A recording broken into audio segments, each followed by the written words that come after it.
Hello everyone, well done, you've made the right decision. You are here on the Bull Street channel for the Weekender show. This week I am joined by a quite happy? Happy, mate, that was a great game. Sam from United People's TV. I've got a very, very happy, look at that smile, look at that beautiful smile. Flav from the Fighting Cock, who's a Spurs fan.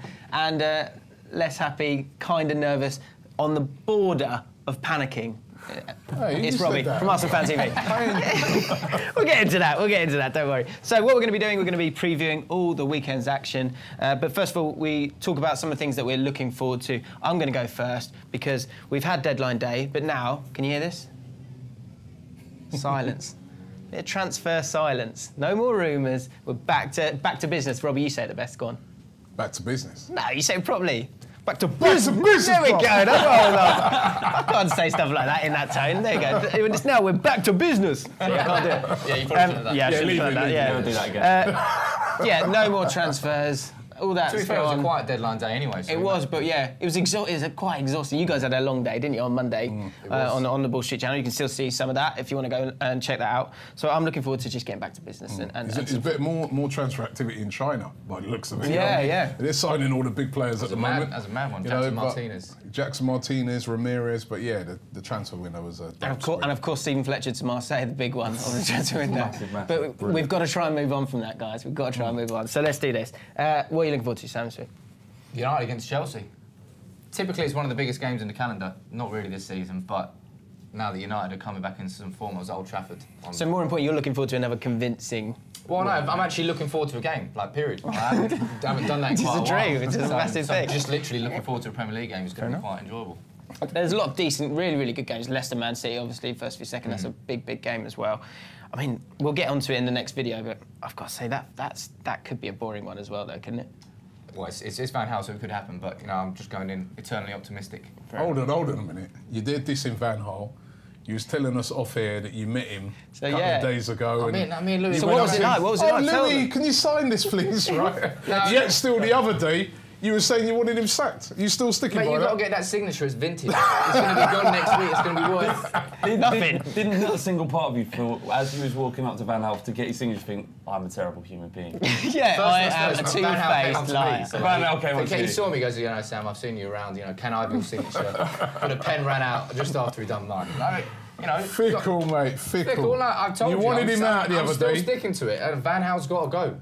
Meeting in public, what were your first impressions of him, apart from being I saw his charm and personality. I saw why people can like him and why it can go the other way. Right.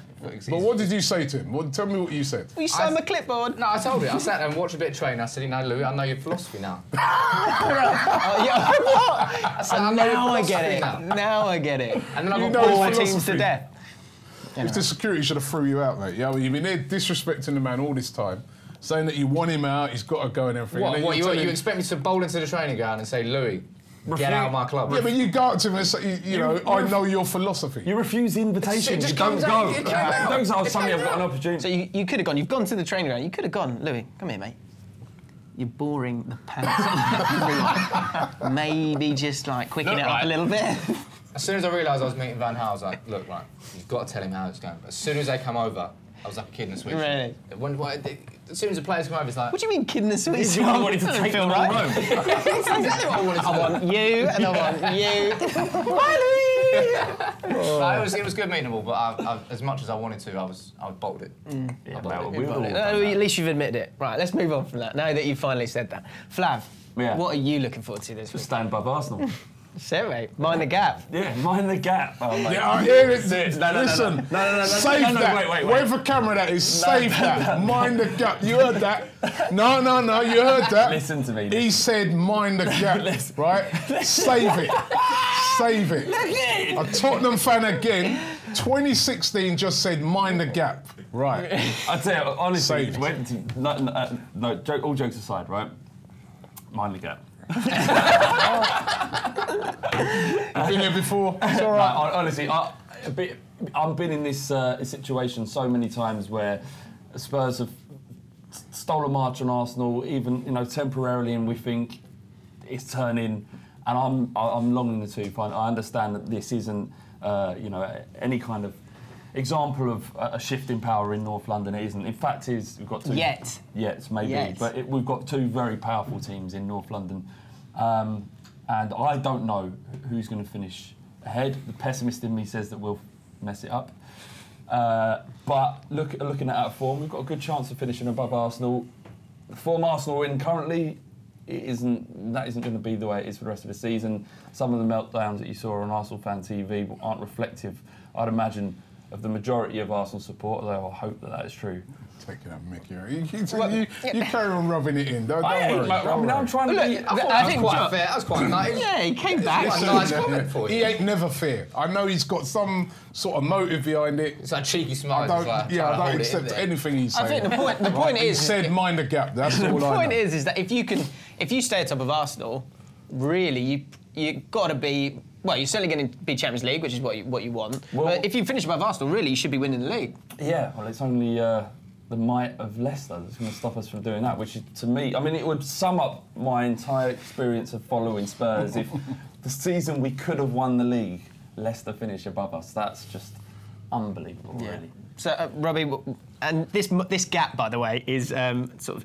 It's 10. Is it 10 goal difference? So it's not even a point. Yeah. So it is goal difference. So I bet you're probably looking forward to a bit of bounce back ability. Yeah, we want to bounce back. We you know, the form recently been very poor from Arsenal. You know, and have the performances been as bad as the results? Performances haven't been good, but what I would say is that the performance the other night in the second half was very good from Arsenal. You know, they threw everything at Southampton.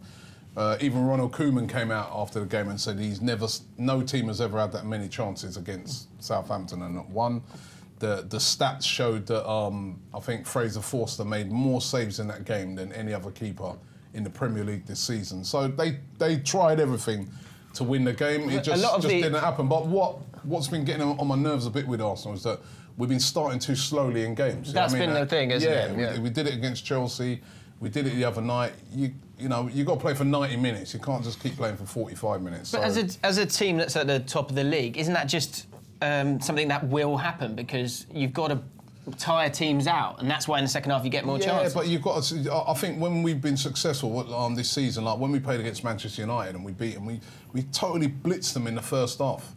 And that, yeah, you did. You know, and we were doing that earlier on in the season, and that's kind of dropped off recently. We starting off games and we're feeling our way in, then we're going for it. I want to see us like go out there and right from the whistle goes, let's give it what we've been doing for the second halves of games. There's definitely a sort of fear of failure from the fans. You can see that in the match reactions afterwards. Do you think that is sort of filtering into the players? I hope not, because they're listen. But do you think it is? You see performances recently, and you start to think maybe it is. Because the crowd were quiet, from what I would gather. Yeah, the crowd. So that will affect. Yeah, I knew he'd say that as well. I personally think that what it is, obviously the crowd. We've been here before, many years with Arsenal, where we've had a chance of winning it and then we've blown it. I don't know. I think with the actual team, I think there's stronger characters in there now. Petr Cech is in there. He's a stronger character. He's won leagues before. I see that they've got a bit more mental strength now, and how they got to look at it, I think, is that this is a bad patch. Other teams may go for a bad. There's still a lot of games to go. There's 14 games left. Yeah, but I suppose of the Premier League. The fear is that you have done this before. You have been in this situation. That is a fear, before, yeah. And that's why fans have got that. Oh crap. Yeah, well, that is exactly why fans on that are feeling cliffhanger, we will end this video. But if you guys want to know if that that bad run is going to continue, check out the next video, which we're going to be predicting some of the games, including Arsenal, including Spurs, including Man United. Also, let us know what you're looking forward to, and make sure you subscribe to the Bull Street channel. I've said, even when we was over on the other channel, right, I said for ages ago that they're a good team. I remember when we played them, we beat them 5-2, but I remember thinking they're a good team, and I said all along as well that Vardy, for me, is a top striker.